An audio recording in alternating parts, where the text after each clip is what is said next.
मैंने एक हफ्ता पहले एक वीडियो अपलोड करी थी बिग स्कैम एक्सपोज के नाम से। तो आपके हिसाब से इस पूरी लड़ाई में कौन सही है कौन गलत है? नहीं, सिर्फ ये नहीं बोलना है कि आप प्रॉपर लॉजिकली ये बताना है कि अगर मैं सही हूं तो क्यों हूं और अगर मैं गलत हूं तो क्यों हूं। मेरा ये जो ओपिनियन है ना, वो मेरे भाई के भी एक्सपीरियंस पे बेस्ड है, ना कि जस्ट मैं आपका या किसी और का व्यू देख कर आई हूँ। बेसिकली मैंने इसको बहुत करीब से देखा है, क्योंकि जब हम 11th और 12th में थे, अभी मैं यूपीएससी कर रही हूँ यहाँ पर, तो जब हम 11th और 12th में थे तो मेरे भाई को भी ऐसे लोगों ने अप्रोच किया था, मुझे भी कई बार अप्रोच किया था। वहां पे आपने देखा होगा किस तरीके से मोटिवेट किया जाता है, कैसे एक इंसान एक को अलग सा ही इन्वायरमेंट क्रिएट कर दिया जाता है कि आपको समझ में ही नहीं आएगा कि क्या गलत है क्या सही है। वो इतने कॉन्फिडेंट हो गए, स्पेशली एक लड़की थी, मेरी फ्रेंड थी, वो मुझे बोलती थी कि तू चल तू चल। तो हमेशा उसके स्टेटस पे मुझे यही दिखता था कि कोई BMW के साथ फ़ोटो पोस्ट कर रहा है। Exactly guys, I am not lying. तो कोई मर्सिडीज़ के साथ डाल रहा है। तो भाई ने भी मुझे कल ये बात बताई कि ये सब फेक होता है। अगर प्रोडक्ट बेचना तो आप सिंपली बेच दो ना, कि हाँ साबुन है 10 रुपए का, ले लो।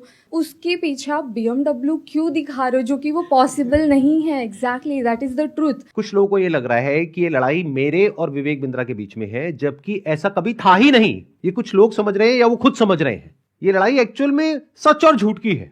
ये लड़ाई एक्चुअल में सही और गलत की है। सर इसमें गलत क्या है वैसे? सर वो कोई तिकड़म लगा के अपना कोई प्रोडक्ट बेच रहा है। सर ऐसे बहुत सारे लोग हैं दुनिया में जो कुछ ना कुछ कर ही रहे हैं, कई सारी टैक्टिक्स लगा रहे हैं। और जैसे एडवर्टीजमेंट में बहुत सारा कुछ होता है, तो सर ये भी इसने भी कोई अपनी टैक्टिक्स निकाली है, तो उसमें सर गलत क्या अपना प्रोडक्ट बेचने। वेरी गुड पॉइंट कि इसमें गलत क्या है। कुछ बताना चाहेगा कि इसमें कुछ गलत है या नहीं है या ये सही है? सर बेसिकली इसमें सबसे पहले हमारे लोग 18 to 25 के एज ग्रुप के बच्चों को टारगेट किया जाता है और इसमें उनको सेमिनार तक ले जाया जाता है और उनको ज़बरदस्ती आप अपने कुछ भी बेच रहे हो उन्हें फंसा दिया जाता है। सर अजीब टाइप के वहाँ म्यूजिक वगैरह चल रहे होते सेमिनार में। मैं खुद भी ज्वाइन किया था एक कंपनी में और वो बोलते थे कि आपको आपकी दाढ़ी आने से पहले आपकी गाड़ी आ जाएगी। आई नहीं सर। सर सबसे पहले मैं ये कहना चाहूँगा, क्योंकि जिस आपने बिग स्कैम वीडियो अपलोड की यूट्यूब पे, उसमें आपने ना नाम किसी का बताया ना कंपनी का नाम लिया। तो अगर मैं जैसे चोरी कर रहा हूँ, आप चोर चोर कह रहे हैं, अगर मैंने वो गलती की है तो ऑब्वियसली मैं चिढ़ूंगा उस बात से। आप अगर नाम लेते तो गलत था, कंपनी का या उनका या किसी स्पेसिफिक पर्सन का, तो गलत होता। आपने नाम तो नहीं लिया, और अगर नाम नहीं लिया है आपने और अगर मैं गलत हूँ तो मैं चिढ़ूंगा। और एक और मजेदार बात बताइए, जब वो वीडियो अपलोड हुई कितनों को समझ आया था मैं किसके बारे में बात कर रहा हूं? बहुत कम लोगों को। अगर वो कुछ नहीं करते, चुपचाप बैठे रहते, तो 2 दिन में सब भूल भाल जाते, सब खत्म हो जाता। मतलब एक टीचर है जो क्लास में सामने खड़े होकर के बोल रही है तुम में से किसी एक ने चोरी करी है, और एक बच्चा खड़ा होकर के बोलता है मैंने चोरी नहीं करी है, मैंने चोरी नहीं करी। अरे नहीं करी तो बैठा रहना चुपचाप। सर इस पर मैं अपने थॉट शेयर करना चाहूँगा। सबसे पहले तो कोई कोर्स बेचना या प्रोडक्ट बेचना कोई गलत नहीं है, लेकिन प्रोडक्ट का अगर आप 50,000 का बेच रहे हो तो उसकी औकात भी होनी चाहिए उतनी। उनके प्रोडक्ट की औकात है 100 रुपये की, लेकिन बेच रहे 50,000 में। सर एक पॉइंट और मैं शेयर करना चाहूँगा। प्लीज बोलिए। लाइक किसी को पसंद नहीं आया और आप उससे कह रहे हो कि आप दूसरों को सेल करो, तो वो उससे ही बड़ा स्कैम है। असली स्कैम ये है, ध्यान से समझ लो सब लोग, कि एक प्रोडक्ट जो आपको पसंद नहीं आया, आप अपने पैसे वापस मांग रहे हो, लेकिन आपको कहा जा रहा है अगर आपको अपने पैसे वापस चाहिए तो अपने जैसे और 4 बेवकूफ पकड़ करके लाओ और उस पर 30% 35% जो भी है कमीशन लो, और जो आपने पैसा लगाया वो पूरा पैसा आपको वापस। ये स्कैम है। अच्छा, इसी में अगर कोई जेन्युइन प्रोडक्ट हो तो क्या ये स्कैम है? नो सर, नहीं है। ये भी ध्यान से समझ लेना। तो मजे की बात यह है कि जब मैंने स्कैम को एक्सपोज किया तो ऐसी हजारों कंपनीज हैं इंडिया में, उनमें से सिर्फ एक ही कंपनी वाले और उस कंपनी का मालिक नहा धो करके मेरे पीछे पड़ गया। इसका मतलब क्या निकालोगे? अब आ करके कह रहे हैं कि बताओ इसमें स्कैम क्या है। तो ठीक है, मैं बताता हूं स्कैम क्या है। आज अच्छे से बताता हूं और पूरी दुनिया को समझाता हूं कि स्कैम होता क्या है। तो एक काम करते हैं, एक वीडियो देखते हैं। उस वीडियो को देखने के बाद में आप लोग अपने व्यूज बताइएगा कि स्कैम है या नहीं है। दोस्तों मेरा नाम नीरज है, मैं राजस्थान जोधपुर से हूँ। बड़ा बिजनेस है। अभी 5 दिन पहले 4 सितंबर को मुझसे एग्रीमेंट पे साइन करवाए और बोले कि आपका जो ये केस है हम सोल्व कर देंगे और जो आपका बाकी पेमेंट है वो हम आपको रिफंड कर देंगे। 4 तारीख के बाद हमारा एग्रीमेंट हुआ। मुझे सेटलमेंट एग्रीमेंट दिया कि आप एग्रीमेंट पे साइन करो, इसको अच्छे से रीड करो, पढ़ो इसको, फिर आप साइन करके हमें भेजो, तब हम आपका जो पैसा है वो हम आपको रिफंड कर देंगे। मेरा जो भी पैसा है मैक्सिमम जो है अब 35,000 मेरा पैसा बड़ा बिजनेस में भी बाकी है। लॉस तो अगर मैं बोलूँ तो मेरा कैश का 1 लाख का मेरा लॉस हुआ है 2 साल के अंदर। एक साल मैंने फुल काम किया, DMT भी पैसा खर्च किया, आना जाना बहुत स्ट्रगल किया, लेकिन पैसा नहीं कमा पाया। 1 लाख का मैं लॉस करके बैठा हूँ। लेकिन जो बड़ा बिजनेस को मैंने दिया था उसमें मेरा 35,000 अभी बाकी है बड़ा बिजनेस लेने का। और जो हमारा एग्रीमेंट का साइन हुआ था वो हुआ था 40,000 का। तो मेरा समीर करके नाम है, तो उन्होंने मुझको एग्रीमेंट दिया और बोला कि 40,290 रुपये जो अमाउंट है वो आपके हम अकाउंट में ट्रांसफ़र कर देंगे जब आप एग्रीमेंट साइन करके हमें भेजोगे उसके बाद। तो मुझे 2-3 दिन बोलते रहे सर कल होगा, परसों होगा, 24 घंटे 48 घंटे ऐसे ही बोलते लास्ट में आके बोला सर आपको रिफंड नहीं होगा, आप हमारे रिफंड कैटेगरी में नहीं आते। और उसके बाद मेरे को बोला सर हमारे सीनियर आपको कॉल करेंगे, लेकिन उनके किसी भी सीनियर्स का मेरे पास कॉल नहीं आया, ना मुझे व्हाट्सएप पे रिप्लाई दे रहे हैं। यहाँ पे कुछ पोस्ट हैं वो भी मैं आपको शेयर कर दूंगा स्क्रीनशॉट, जो आप देख सकते हो कि कितना बड़ा मेरे साथ फ्रॉड हुआ है। तो अगर आपको भी ऐसे सेटलमेंट एग्रीमेंट दिया जाता है कि आप साइन करिए और आपको पैसा हम रिफंड दे देंगे, तो मेरे दोस्तों ये बिल्कुल भी भूल कर भी मत करना एग्रीमेंट साइन। पहले आप उनको बोलो कि पहले पेमेंट दो, उसके बाद हम एग्रीमेंट साइन करेंगे। देखो भाई एग्रीमेंट क्या है, क्योंकि हम मिडिल क्लास फैमिली से गरीब लोग हैं, हमें सिर्फ अपने काम से मतलब होता है ना। तो हमें जब अपना पैसा मिल जाएगा तो हम पैसा लेके हमें क्या करना बड़ा बिजनेस है ना, हम उनके बारे में नेगेटिव क्यों बोलेंगे। उसके बाद इन्होंने मुझसे वीडियो भी बनवाया, मेरा यूट्यूब चैनल था वो भी डिलीट करवा दिया, व्हाट्सअप ग्रुप भी डिलीट करवा दिया, लेकिन मेरा पैसा इन्होंने रिफंड नहीं किया। जो उन्होंने बोला मैंने वो किया, लेकिन मेरा पैसा इन्होंने रिफंड नहीं किया है। इसलिए मैं दोबारा सब वीडियो बनाना सोशल मीडिया पर जब तक मेरा पैसा नहीं मिल जाता है मैं तब तक वीडियो बनाता रहूँगा और अपनी लड़ाई में लड़ता रहूँगा। अगर वो मेरी तरफ लीगल एक्शन भी मेरे ऊपर लेंगे तो उसका मेरे को कोई दिक्कत नहीं है, क्योंकि वैसे भी हम बर्बाद हो चुके हैं, हमारा पूरा सब कुछ है जो उजड़ चुका है ना।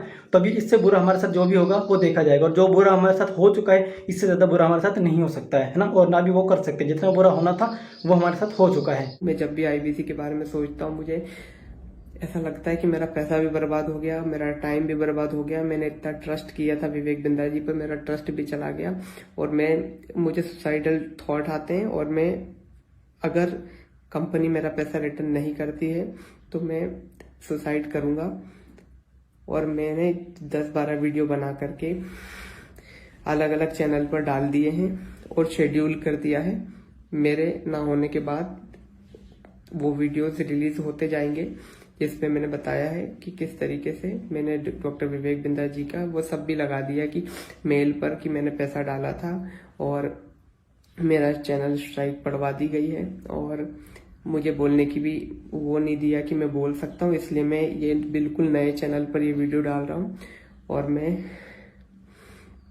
मैंने 10-12 वीडियोस और बना के रखे हैं जो मैं 10-12 अलग अलग चैनल्स पर मैंने डाल दिए, अपलोड कर दिया है, शेड्यूल कर दिया है। अगर बड़ा बिजनेस की टीम मुझे मेरा पैसा नहीं लौटाती है तो मेरे पास कोई ऑप्शन नहीं रहेगा, क्योंकि मुझे अभी फिलहाल में वो पैसा चाहिए कैसे भी करके, क्योंकि जिन लोगों से मैंने पैसा लिया है वो लोग डे नाइट मुझे परेशान कर रहे हैं। मैं आपको बताना चाहूंगा कि ये वीडियो हमने रिकॉर्ड नहीं करी है, ये YouTube पर अवेलेबल है, और ऐसी 1-2 नहीं बहुत सारी वीडियोस अवेलेबल हैं अलग अलग लोगों की, और बहुत सारे ऐसे बच्चे हैं जिन्होंने ब्याज पे पैसा लिया है।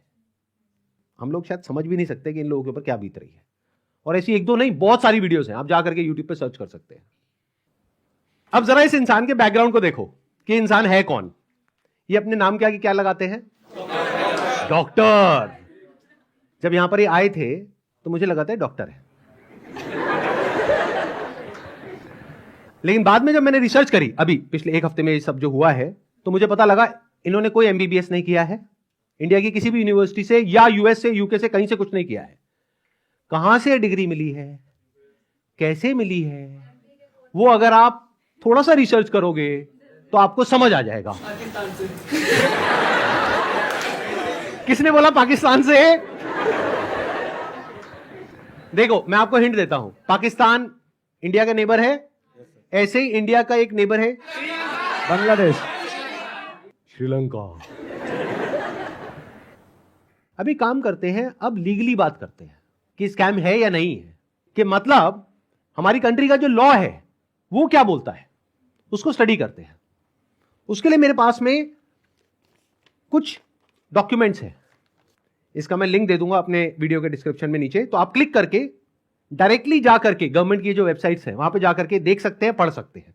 ये मैं नहीं कह रहा हूं, हमारी कंट्री की गवर्नमेंट कह रही है, ये उनके नोटिफिकेशंस हैं। सबसे पहले ये समझो कि ये जो स्कैम्स है ना इस तरह के, ये आज से नहीं चल रहे हैं, ये पिछले 100 साल से चल रहे हैं। तो इसके लिए 1978 में एक एक्ट बना था जिसको बोलते हैं prize chit and money circulation act, जहां पर के इस तरह की जो मनी सर्कुलेशन स्कीम्स होती हैं या पिरामिड स्कीम्स होती हैं उन सबको बैन कर दिया गया था। मतलब क्या कि अगर आप एक कंपनी खोलते हो और किसी से पैसा लेते हो, फॉर एग्जांपल मैंने एक कंपनी खोली, वहां पे मैंने आपसे 1 लाख रुपए लिया और आपको बोला कि आप आगे किसी को ज्वाइन करा दो, तो जब आपने किसी को आगे ज्वाइन कराया, अपने फ्रेंड को, रिलेटिव को, किसी को भी और कैसे भी, तो उसमें आपको कितना मिला? 30,000। 70,000 किसको मिला? कंपनी को। तो ये स्कीम इस तरीके से आगे बढ़ती रहती है, यानी वो जो पैसा आ रहा है वही पैसा पब्लिक से लेकर के पब्लिक में ही रोटेट कर दिया जाता है। और एक ऐसा पॉइंट आता है जब जाकर के पूरा का पूरा जो पिरामिड है ये कोलैप्स कर जाता है। तो यहां पर जो लोग टॉप पे बैठे होते हैं वो तो पैसा कमा लेते हैं, बट जो बॉटम ऑफ द पिरामिड है उन सबका पैसा डूब जाता है। और फिर या तो ये कंपनीज बंद हो जाती हैं या भाग जाती हैं पैसा लेकर के। पास्ट में ऐसा बहुत कंपनीज ने किया है, उसमें से बहुत सारी कंपनीज के जो ओनर्स हैं वो आज जेल में हैं। तो ये एक प्रॉपर स्कैम है जिसको गवर्नमेंट ने बैन किया हुआ है। फिर सवाल उठता है कि जब ये बैन है तो लोग कैसे कर रहे हैं? देखो, ध्यान से सुनो, ध्यान से समझो। आपसे अगर मैं पैसा लेता हूं और आपको बदले में कुछ नहीं देता हूं तो वो तो इलीगल है। लेकिन मान लो मैंने आपसे पैसा लिया 50,000 रुपए, बदले में आपको एक 50 रुपए का प्रोडक्ट दे दिया, तो क्या वो लीगल है? इलीगल है?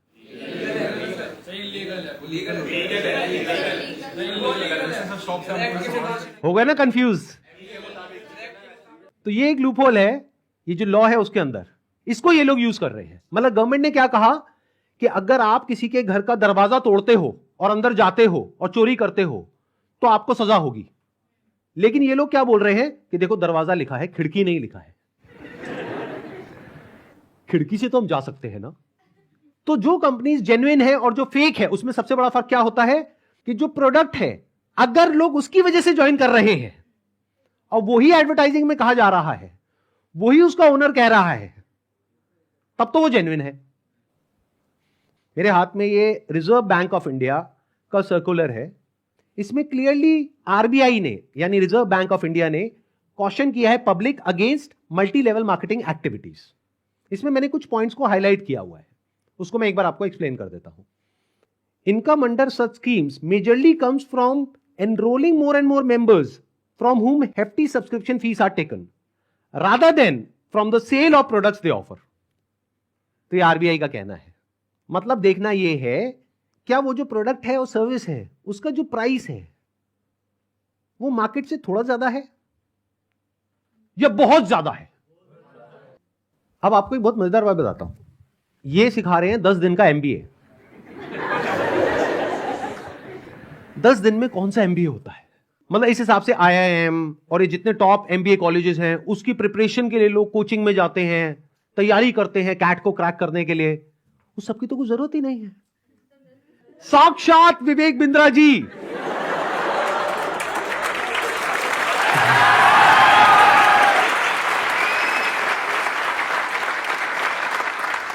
आपके सामने 10 दिन तक रोज प्रकट होंगे और आ करके आपको 10 दिन में एमबीए करा देंगे।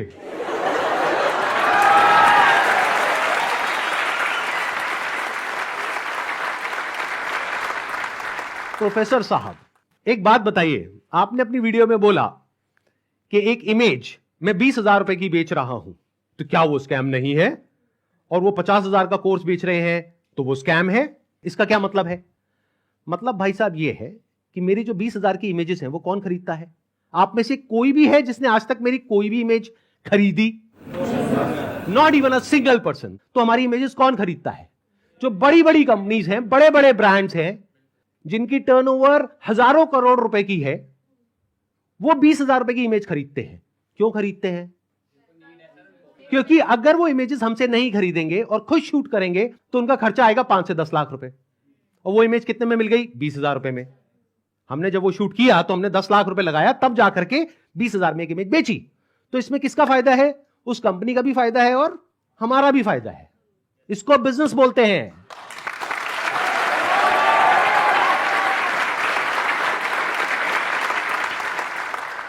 देखते हैं आरबीआई और गवर्नमेंट ऑफ इंडिया क्या कहती है उनके बिजनेस मॉडल के बारे में।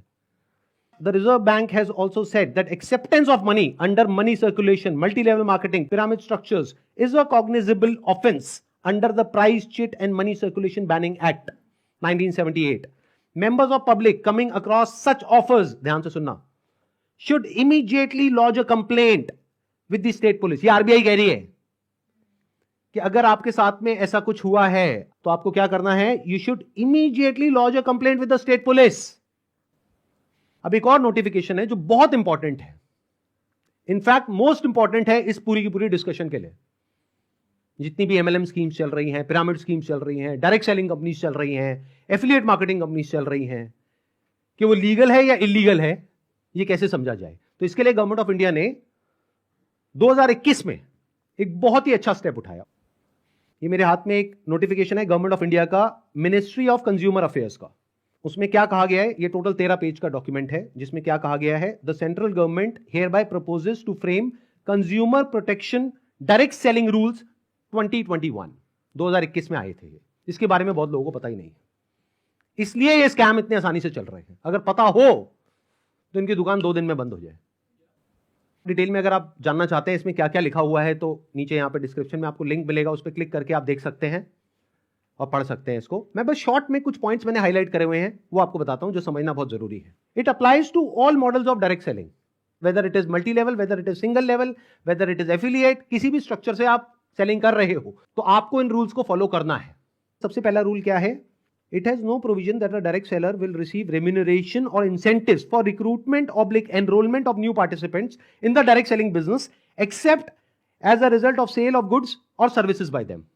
मैं इसको थोड़ा सरल भाषा में ट्रांसलेट करके बताता हूं। इसमें कहा जा रहा है, आप अगर एक डायरेक्ट सेलिंग कंपनी हो तो आपकी कंपनी में जो डायरेक्ट सेलर्स हैं उनको जो पैसा मिल रहा है या इंसेंटिव मिल रहा है या कमीशन मिल रहा है, वो नए मेंबर्स को एनरोल करने पर नहीं मिलना चाहिए, बल्कि वो मिलना चाहिए फॉर सेल ऑफ गुड्स और सर्विसेज बाय देम। वो जो कंपनी गुड्स और सर्विसेज दे रही है उसकी वैल्यू क्या है? अब ये कौन डिसाइड करेगा? जिन्होंने वो परचेज किया। अगर तो उन्होंने 50,000 का कोर्स परचेज किया इनकी कंपनी से और वो सब सेटिस्फाइड है तो कोई प्रॉब्लम ही नहीं है। बट अगर उसमें से 99% लोग सेटिस्फाइड नहीं और अपना पैसा वापस मांग रहे हैं और ये पैसा वापस नहीं कर रहे हैं तो ये स्कैम है ना। बिंद्रा जी आपने पूछा था ना क्यों है ये स्कैम, तो बता रहा हूं आपको। इसमें कहा गया है, इट अलाउज और provides for a buy back और repurchase policy for currently marketable goods which are not unpacked और services sold to the participant at the request of the participant at reasonable commercial terms. मतलब कि कोई buyback का option होना चाहिए। किसी company ने आपको 50,000 रुपए के कुछ प्रोडक्ट्स या सर्विसेज दे दी, अब आप कहते हो मेरे किसी काम की नहीं है, तो अब आप उसका क्या करोगे? उस कंपनी को एक बायबैक पॉलिसी देनी पड़ेगी। अब देखना, ध्यान से सुनना, ध्यान से समझना। बायबैक आप किस चीज पर दे सकते हो? जिसकी कोई मार्केट वैल्यू हो।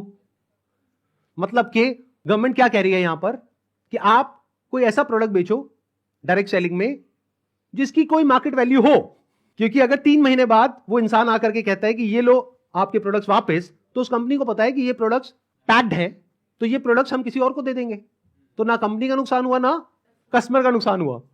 बट अगर कुछ आपने ऐसा बेच दिया है जिसकी कोई मार्केट वैल्यू नहीं है, फॉर एग्जाम्पल आपने कोर्स खरीदा इनसे, अगर आप जा करके किसी को बोलते हो कि कोर्स मैंने 50,000 का लिया है, आपको 5,000 का देती हूं, ले लो, कोई लेगा? 500 रुपए का लेगा? तो इसकी मार्केट वैल्यू क्या है? Zero. It is a clear violation of this act. इसलिए ये स्कैम है बिंद्रा जी।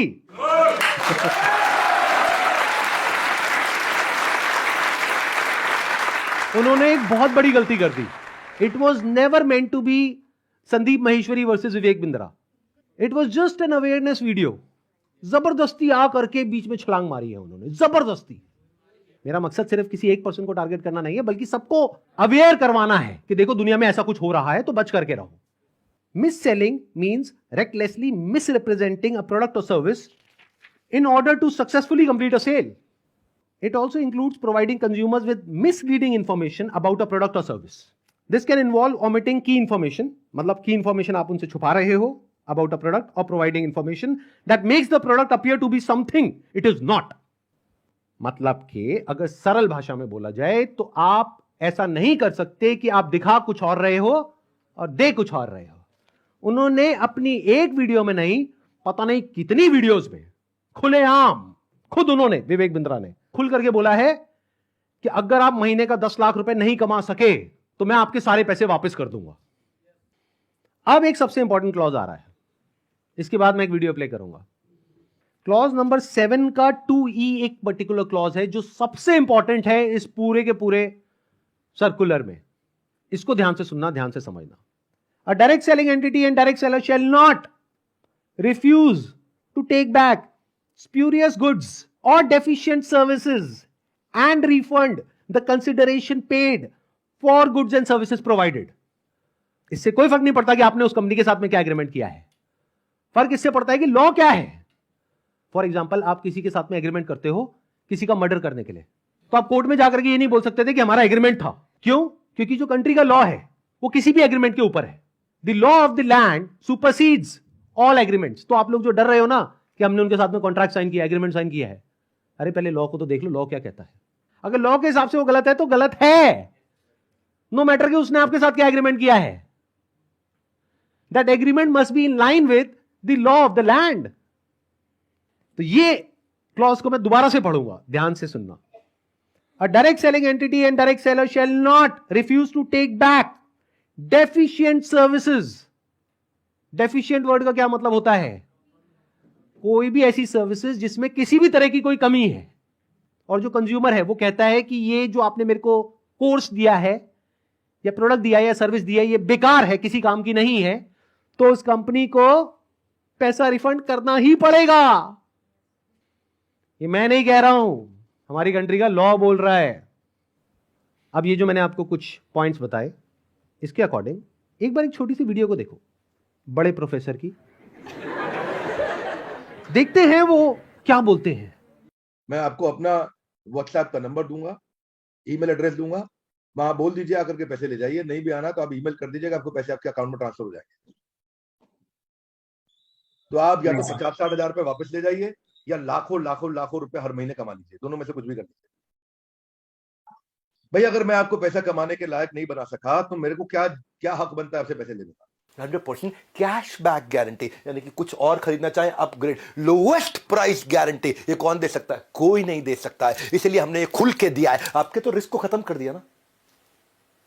आपसे कह रहा हूं, आपके जो रिस्क को खत्म कर दिया, आपका रिस्क तो रिवर्स हो गया, गेम चेंज कर दिया पूरा. इसलिए अभी तुरंत फोन लगाएं और पूछे अपने काउंसलर से कि मैं अपने बिजनेस में कैसे सफल होऊंगा. अरे आपसे बोल रहा हूं, पूछने में क्या जा रहा है, पैसे तो नहीं लग रहे. हाँ, फोन करने पे पैसे नहीं लगते. पता लगाओ, अभी फोन लगाओ और पूछो भाई मेरा बिजनेस सफल कैसे होगा. अगर मैं विवेक बिंद्रा आपको आकर के प्रॉमिस दे रहा हूं 100% मनी बैक गारंटी, वो इसीलिए दे रहा हूं. हमने मनी बैक गारंटी लॉन्च करी है. What is money back guarantee? अगर कोई भी हमारे साथ आईबीसी बनता है और वो चाहता है कि मैं पैसे कमाऊं और वो हमारे साथ पैसे नहीं कमा पाता, तो नो क्वेश्चंस आस्क्ड, उसका पैसा उसको वापस कर दिया जाएगा. That's called money back guarantee. दम नहीं है किसी में ये बोलने में जो हम बोल रहे हैं. गारंटी दे रहा हूं 10 लाख रुपए महीना पे आप पहुंचेंगे. नहीं पहुंचे तो मेरे पास आके पैसा वापस मांग लेना. बड़े बड़े क्लेम्स कर दिए. एक बार समझने की कोशिश करते हैं क्या वो प्रैक्टिकली पॉसिबल है या नहीं है. इन्होंने कहा कि मैं अगर आपको महीने का 10 लाख रुपए कमाने के लायक नहीं बना सका तो अपने पैसे वापस ले जाइए. साल का 1 करोड़ रुपए अगर ये देना चाहते हैं आप लोगों को और 1 लाख लोग इनकी कंपनी में ज्वाइन कर चुके हैं, तो कितना पैसा चाहिए? 1 लाख करोड़ रुपए. तो हमारी टीम ने क्या किया, इनके जो फाइनेंशियल्स हैं उसको चेक किया कि भाई अगर 1 लाख करोड़ देना है तो कंपनी की टर्नओवर होनी चाहिए ना 2-3 लाख करोड़ की, क्योंकि वो भी तो कमाएगी ना. उनकी टर्नओवर पता है कितनी है पिछले साल की? 172 करोड़. अगर उसमें से मान लेते 30% भी वो कमीशन देते हैं अपने आईबीसीज को, कितना पैसा उन्होंने डिस्ट्रीब्यूट किया इस स्कीम में? 50 करोड़. तो कितने लोगों के हाथ में आया 1-1 करोड़? 50 बस. और बाकी लोगों का क्या हुआ? उनके हाथ में क्या आया? 0. कि अगर वो चाहे भी तो ये जो बड़े बड़े क्लेम्स कर रहे हैं इसको पूरा नहीं कर सकते। पहले तो ये जो क्लेम्स कर रहे हैं वही सब इलीगल है। This is complete scam. अरे यही तो उन सब लोगों ने किया जो हमारा देश छोड़ करके भाग गए हैं। पब्लिक से पैसा ले लिया या बैंक से पैसा ले लिया, और जब बैंक आया पैसा वापस मांगने के लिए जो उसका हक है, तो उन्होंने कहा हमारे पास तो नहीं है देने के लिए, वो तो हमने पार्टीज में खर्च कर दिया। वो मेरी बर्थडे पार्टी थी ना, वहां पे डांस करने में बहुत मजा आ रहा है। अब हमें क्या करना चाहिए? क्या बस ऐसे स्कैम होते रहे सोसाइटी में और हम बैठ करके तमाशा देखते रहे?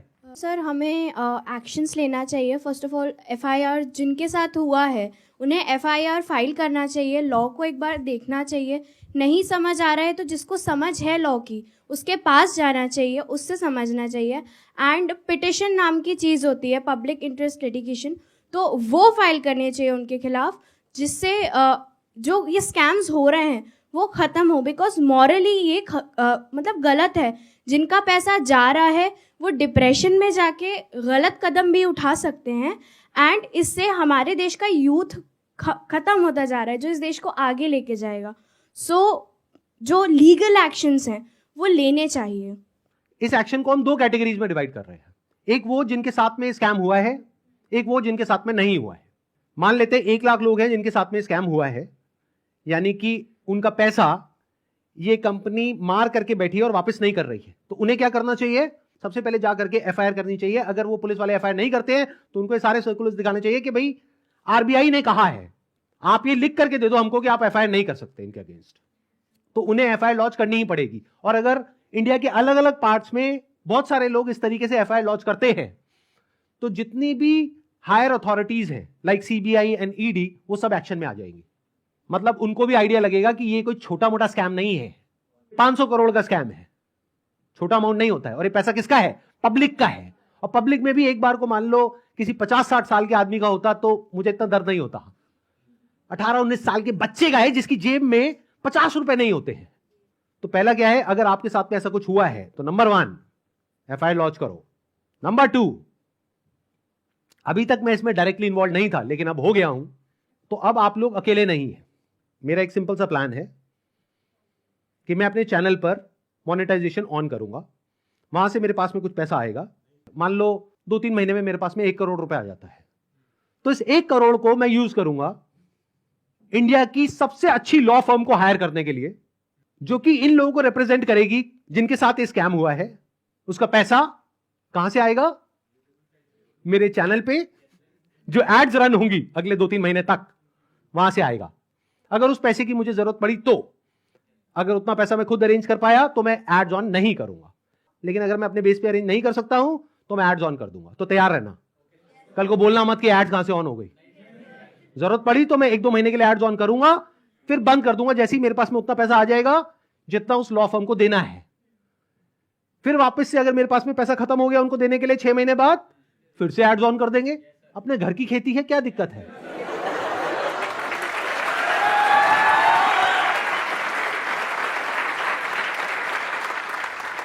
तो अब आप लोगों को क्या करना है, जिनके साथ में स्कैम हुआ है हमको ईमेल करिए। हमारा एक ईमेल आईडी है legal@sandeepmaheshwari.com। और आप लोग क्या कर सकते हैं, जिनके साथ में स्कैम हुआ है, आरबीआई का हम एक लिंक यहां पर नीचे डिस्क्रिप्शन में पोस्ट करेंगे। एक तो इन सर्कुलर्स का, प्लस आरबीआई के जितने भी ऑफिसेज हैं अलग अलग स्टेट्स में, वहां पर जो उनके रिप्रेजेंटेटिव्स हैं उनका। तो आप क्या कर सकते हैं, जिनके साथ में ऐसा कुछ हुआ है, एक लेटर लिखिए छोटा सा, उसमें जो भी मन में है इंग्लिश में हिंदी में लिख दीजिए कि आपके साथ में ये हुआ, ये हुआ, ये हुआ, ये हुआ, और आपको अपना पैसा वापस चाहिए, लेकिन वो पैसा वापस नहीं कर रहे हैं। और साथ में सारे जो प्रूफ्स हैं, जो भी आपने पेमेंट करी, जो भी आपका रजिस्ट्रेशन नंबर है, वो सब अटैच करिए। इसको पोस्ट करिए, एक आरबीआई में और एक मिनिस्ट्री ऑफ कंज्यूमर अफेयर्स में। अगर ये करते हैं तो क्या होगा, सोचो उनके पास में हजारों लेटर्स पहुंच जाते हैं तो क्या होगा। तो गवर्नमेंट की जो भी सीनियर अथॉरिटीज हैं वो सब एक्शन में आ जाएंगी। अगर आपको बहुत ज्यादा डर लगता है कि पता नहीं क्या हो जाएगा, क्योंकि ये आदमी है तो थोड़ा अजीब। अभी जो कल वीडियो में आया है ये, इसने आकर के एक बार नहीं बार बार मुझे धमकियां दी है, 1 हफ्ते में देखो मैं तुम्हारे साथ क्या करता हूं। भाई तू क्या करेगा, कर ले, अभी कर ले। मैं नहीं डरता भाई, दिखता नहीं है मेरी आंखों के अंदर। मेरे को मत डराने की कोशिश कर बार बार, तू अपनी आंखें दिखा कर।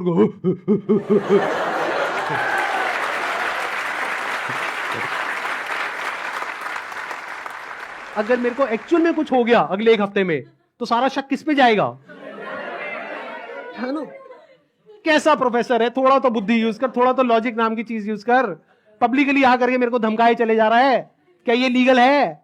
अच्छा, एक चीज ध्यान में रखनी है आप लोगों को जिनके साथ भी स्कैम हुआ है, चाहे आप हमको ईमेल कर रहे हैं, चाहे आप कहीं पर भी इस तरह से लेटर भेज रहे हैं या ईमेल्स भेज रहे हैं, जहां भी आप भेज रहे हैं, जो भी प्रूफ है पेमेंट का वो साथ में अटैच करिए और अपनी कॉन्टैक्ट डिटेल्स प्रॉपर तरीके से दीजिए, क्योंकि अगर आप हमको ईमेल कर रहे हैं तो हमारी लीगल टीम आपको कॉन्टैक्ट करेगी आपके फैक्ट्स को वेरीफाई करने के लिए। तो ये हो गया एक कैटेगरी उन लोगों की जिनके साथ में स्कैम हुआ है। अब बात करते हैं बाकी के लोग, जो आप लोग हो। क्या आप जेन्युइनली कुछ करना चाहते हो? कितने हैं जो जेन्युइनली कुछ करना चाहते हैं? तो एक हैशटैग है जिसको बहुत तेजी से हमको स्प्रेड करना है। मतलब कि जब ये वीडियो अपलोड होगी उसी दिन ये हैशटैग हर जगह ट्रेंड करना चाहिए। हर यूट्यूब के कमेंट सेक्शन में, ट्विटर पर, इंस्टाग्राम पर, हर जगह इसके बारे में बात होनी चाहिए। उसके पीछे क्या वजह है? क्योंकि जैसे ये वीडियो अपलोड होगी उनको समझ आ जाएगा कि अब उनके लिए सारे दरवाजे बंद हो गए हैं, and it is just a matter of time जब उनके अगेंस्ट बहुत बड़े लेवल पर लीगल एक्शन होने वाला है। तो वो क्या करेंगे? वही जो पास्ट में ऐसे सब लोगों ने किया, वो देश छोड़ करके भागेंगे। इसका टाइम नहीं देना है। तो वो कब हो सकता है?